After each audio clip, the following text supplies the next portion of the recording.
Shalom semua warga kerajaan yang diberkati oleh Tuhan. Kita mendengar bagaimana pernyataan Kristus ketika mendekati Yerusalem. He came to die. He came to give his life sebagai uang tebusan. Dan dia berkata akan diserahkan pada orang-orang yang non-believer, non-Yahudi. Dan akan dihina, dianiaya, bahkan dibunuh. Tetapi saudaraku, pada saat itu semua murid tidak tergerak. Misalkan orang yang saudara cintai, saudara hargai berkata begitu, paling sedikit kita kan gimana gitu. Tetapi datanglah ya anak-anak Zebedeus bersama ibunya. Dan ini mereka memakai sistem Indonesia ataupun dunia ini, yaitu nepotisme. Yang penting family gue, keluarga saya, saudara perhatikan di sini. Mereka sujud kepada Yesus. Tetapi ada udang di balik bakmi, saudaraku. Karena firman Allah mengatakan supaya tantenya atau ibu daripada mereka kan saudaranya Maria, ibu Yesus. Jadi mereka ini masih cousin, ya, dan bahkan kemenakan, saudaraku. Dia berkata begini, supaya kedua anakku ini ada di kanan kirimu ketika engkau datang dalam kerajaanmu. Yesus berbicara salib, mereka minta tahtanya dulu. Memang setelah salib ada takhta. Bisakah kamu minum daripada cawan yang harus ku minum? Dan dibaptis yang baptisan yang harus ku terima? Tanpa mereka tanya, mereka bilang bisa. Saya mau beritahu, ambisi bisa membutakan mata kita.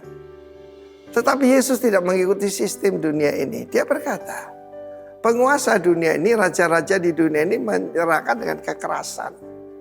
Bahkan mereka disebut benefactor. Benefactor yang memberikan faedah. Tetapi tidak demikian di antara kamu. Siapa yang mau jadi hebat, hendaklah jadi hamba dari semuanya. Perkataan doulos itu budak belian, hamba. Atau diakonos itu pelayan. Saudaraku, saudara saya masih ingat ketika saya berada di daerah Sulawesi Utara itu. Ada orang, Pak, besok saya ini jadi diaken, Pak. Tolong doakan. Anda tahu artinya diaken? Enggak tahu. Nah, yang bisa mencat-mencat pendeta itu katanya. Ya, berkuasa sekali. Saya bilang bukan, dia kentarnya pelayan. Wah, kalau gitu saya enggak jadi minta ditabiskan. Nah, kenapa? Apa? Saya kan bos. Kenapa saya mau jadi pelayan? Ada baju merek bos. Kalau misalnya ditulis sana pelayan, tidak ada orang mau beli, jongos gitu. Tetapi itulah Yesus. Saudara yang kasih Tuhan, orang masih berebut kursi sampai sekarang. Kita lihat apa terjadi barusan ini, pemilu di Indonesia, pemilu di Amerika. Mereka keluarkan dana begitu banyak. Soal apa? Soal kursi.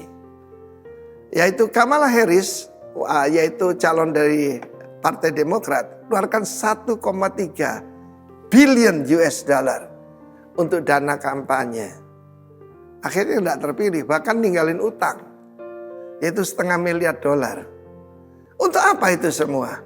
Supaya berkuasa. Saudara, kuasa yang sebenarnya adalah datang dari atas.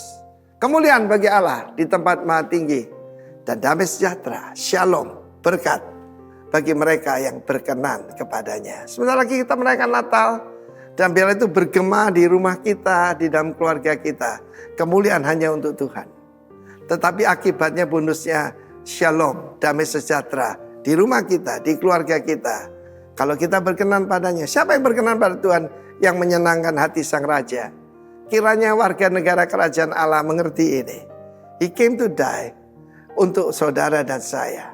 Saudara, berkiranya kasih karunia Yesus menyertai kita semua. Haleluya, amin.